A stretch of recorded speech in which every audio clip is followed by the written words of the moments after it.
सुप्रभात प्यारे बच्चों। कक्षा 10 का एसएसटी का जो इकोनॉमिक्स पोर्शन है, आज हम उसको स्टार्ट करने जा रहे हैं। दिनांक 3/6/2020। आशा है आप सभी का स्वास्थ्य सही होगा, फिट होंगे आप फिजिकली और रोजाना का काम रूटीन से आप कर रहे होंगे। आज हम ये जो टॉपिक स्टार्ट करने जा रहे हैं उसको ध्यानपूर्वक से समझें, जिसका टाइटल है, शीर्षक है विकास। थोड़ा सा हमने ये क्लास वर्क में भी किया था, उसी कड़ी को आगे बढ़ाएंगे हम। जिसने वहाँ नहीं किया अभी कर लें। और आशा है आप सभी इसको समझ रहे होंगे और पढ़ रहे होंगे, और साथ के साथ जो आपको होमवर्क दिया जा रहा है वो भी कर रहे होंगे। विकास क्या है? सबसे पहले तो ये है, विकास का मतलब होता है डेवलपमेंट। किसी एक क्षेत्र में या संपूर्ण क्षेत्र में विकास कई पहलू हैं। इस अध्याय का उद्देश्य विद्यार्थियों के सही विचार समझना है। इसके लिए यह समझना आवश्यक है कि लोगों के में विकास के बारे में अलग अलग धारणाएं हैं, अलग अलग विचारधाराएं हैं। ऐसे उपाय हैं जिसके द्वारा हम विकास के सामूहिक सूचकांकों को जान सकते हैं। इसके लिए हमने ऐसी स्थितियों का प्रयोग किया है जिनमें वे सहज बुद्धि की प्रतिक्रियाएं दिखा सकें। ऐसे विश्लेषण दिए हैं जिनकी प्रकृति ज़्यादा जटिल और वृहद है। दूसरा प्रश्न यह है कि देशों में राज्यों की तुलना में कुछ चयनित विकास सूचकांकों के आधार पर कैसे की जा सकती है। इस अध्याय में विद्यार्थी इसका अध्ययन करेंगे। आर्थिक विकास को मापा जा सकता है और आय इसे मापने की एक विधि है। यद्यपि आय के द्वारा विकास मापने की विधि उपयोगी है, इसमें कुछ दोष भी हैं। इसलिए हमें जीवन की गुणवत्ता और पर्यावरण की धारणता के नए सूचकांकों का प्रयोग करने की आवश्यकता है। आपके लिए अपेक्षा करना आवश्यकता है कि विद्यार्थी उपयुक्त विषय पर कक्षा में सक्रिय प्रतिक्रिया दिखाएं। इस विषय में विद्यार्थियों की राय में काफ़ी अंतर हो सकता है, इस पर विवाद भी संभव है। विद्यार्थियों को अपने दृष्टिकोण रखने चाहिए, अपनी अपनी विचारधाराएं। ये थोड़ा एक्टिविटी का काम हो जाता है। अक्सर खंड के अंत में कुछ प्रश्न क्रियाकलाप में दिए गए हैं, यानी वहाँ हम प्रश्न देखेंगे। दोहरा उद्देश्य है, पहला वे भाग में चर्चित विचारों के संक्षेप में बताते हैं। दूसरा विद्यार्थियों को उनकी वास्तविक जीवन परिस्थितियों के निकट लाकर इन विषयों में बेहतर तरीके से समझने में योग्य बनाते हैं। इस अध्याय में कुछ शब्दों का प्रयोग किया गया है जिनका स्पष्टीकरण आवश्यक है, जैसे प्रति व्यक्ति आय क्या है, साक्षरता दर क्या है, शिशु मृत्यु दर क्या है, उपस्थिति दर क्या है, जीवन प्रत्याशा क्या है। इन पर आप सुंदर प्रश्न लिखेंगे। सकल नामांकन अनुपात क्या है, मानव विकास सूचकांक क्या है। इन शब्दों से संबंधित आंकड़े दिए गए तथा पूर्ण रूप से समझने में इसका विस्तार से अध्ययन आवश्यक है।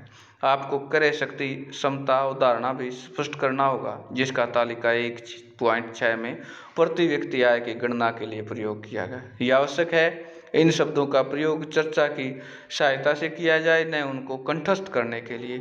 सूचना का स्रोत क्या क्या है?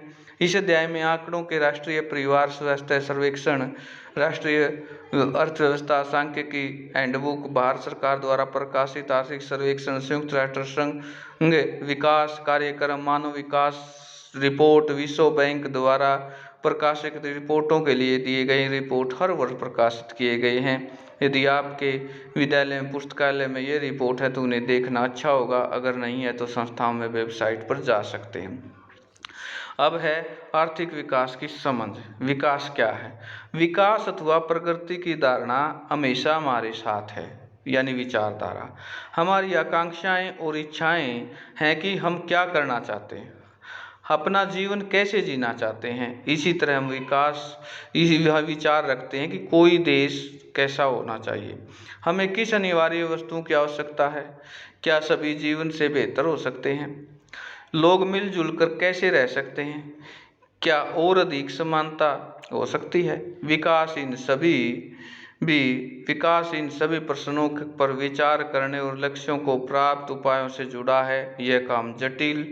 इस अध्याय में हम विकास को समझने की प्रक्रिया शुरू करेंगे। आप उच्च कक्षाओं में इन मुद्दों पर अधिक गहराई से सीखेंगे। इसके अतिरिक्त ऐसे बहुत से प्रश्नों के आपको उत्तर शास्त्र में ही नहीं बल्कि इतिहास और राजनीति शास्त्र, क्योंकि ये एक दूसरे से पूरक हैं, पाठ्यक्रम में भी मिलेंगे। ऐसा इसलिए है कि हम आज जीवन में रहते हम अतीत से प्रभावित हैं। हम इसे जाने बिना बदलाव की इच्छा नहीं रख सकते। हम इसी तरह केवल एक लोकतांत्रिक प्रक्रिया के द्वारा इन आशाओं को, संस्थाओं, संभावनाओं को वास्तविक जीवन से प्राप्त कर सकते हैं। यहाँ पर एक पिक्चर में दिखाया गया है कि विकास किस हद तक कि मेरे बगैर वे विकास नहीं कर सकते, इस अवस्था में मेरा विकास नहीं हो सकता, यानी एक दूसरे के बिना हम विकास नहीं कर सकते। विकास क्या वादा करता है और विभिन्न व्यक्ति, हम यह कल्पना करने के लिए प्रयास करें कि तालिका 1.1 में सूची के अनुसार लोगों के लिए विकास का अर्थ हो सकता है, उसकी क्या आकांक्षाएं हैं। आप देखेंगे कि कुछ स्तंभ अधूरे भरे हुए हैं।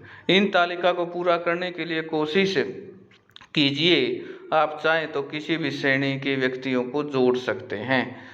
ये है, यहाँ पर एक तालिका दिखाई गई है कि विकास क्या है। भूमिहीन ग्रामीण मजदूर, काम करने के अधिक दिन उसके पास हैं, बेहतर मजदूरी, स्थानीय स्कूल, उसके बच्चों की उच्च शिक्षा, समक्ष कोई सामाजिक भेदभाव नहीं, और गांव में ही नेता बन सकते हैं। पंजाब के समृद्ध किसान के हैं, किसानों को उनकी उपज के ज़्यादा समर्थन मूल्य, मेहनती, सस्ते मजदूर, उच्च पारिवारिक सूचना, बच्चों को विदेश में बसा सकना। किसान के लिए, खेती के लिए वर्षा पर निर्भर है।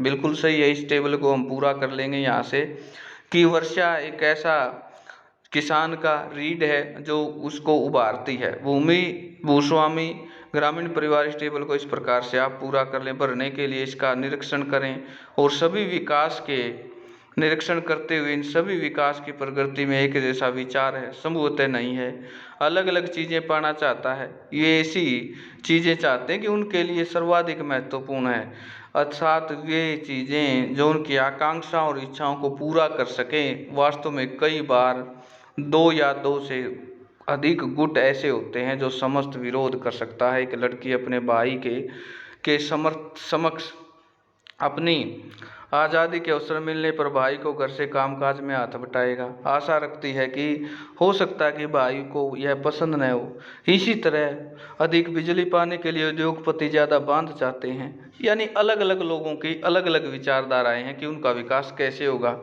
लोगों के जीवन व्यस्त हो सकता है। जो बेघर हो जाएं जैसे आदिवासी, इसका विरोध कर सकते हैं और ये हो सकता है कि वे खेतों में सिंचाई के लिए केवल छोटे चकबांध और तालाब पसंद करें। इस तरह से दो बातें साफ है, एक अलग अलग लोगों के विकास लक्ष्य से भिन्न हो सकते हैं, और दूसरा एक से अधिक, एक के लिए जो विकास दूसरे के विकास न हो, यहाँ दूसरे के लिए विनाशकारी भी हो सकता है।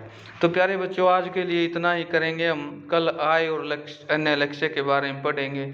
आज के लिए जो आपके प्रश्न बनेंगे वो इस प्रकार से बनेंगे कि इसकी भूमिका, इसकी पृष्ठभूमि तैयार करेंगे कि विकास के क्या मायने हैं, और ये जो शब्द बताए थे इनके आप महत्वपूर्ण परिभाषा लिखेंगे कि प्रति व्यक्ति आय क्या है, साक्षरता दर क्या है, शिशु मृत्यु दर क्या है, उपस्थिति दर क्या है, विकास प्रत्याशा क्या है, सकल नामांकन अनुपात क्या है, मानव विकास सूचकांक क्या है। इन शब्दों की महत्वपूर्ण परिभाषाएं आप नोटबुक में लिख लेंगे। आज के लिए इतना ही, बाकी हम कल करेंगे। धन्यवाद।